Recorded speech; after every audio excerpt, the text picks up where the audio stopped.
Here are some throwing tips for beginners. I like to start out by forming a cone shape with my clay and then throwing it as close to the center as possible. I start off by flattening the clay onto the wheel before coning up to make sure that it sticks to the wheel. When I make my puck, I make it more of a dome shape rather than flat at the top so that when I'm coning up, it will cone evenly and it doesn't have that little dip in the center.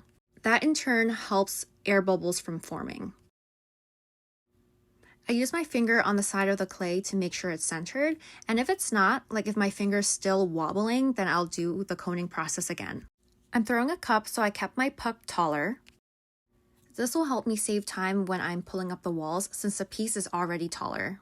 After opening the clay, I use a pin tool to measure the depth of the piece. Since I'm not planning to trim a foot, I kept this to about 1/2 inch.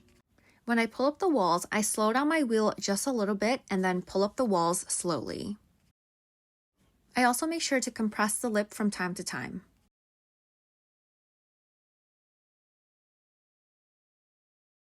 It's also important that you don't let water pool in your piece for too long because that might cause cracking.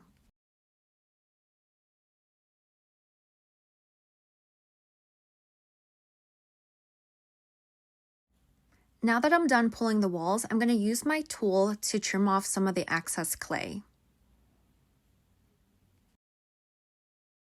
Look at how much clay I got off of the piece. It's going to save me so much time when I trim. I've gotten a couple questions about this piece of paper, and basically it helps the rim from warping when I take the piece off of the wheel. Then I sponge on some of my throwing water, and this just helps move the entire piece to the end of the wheel where I can just lift it up.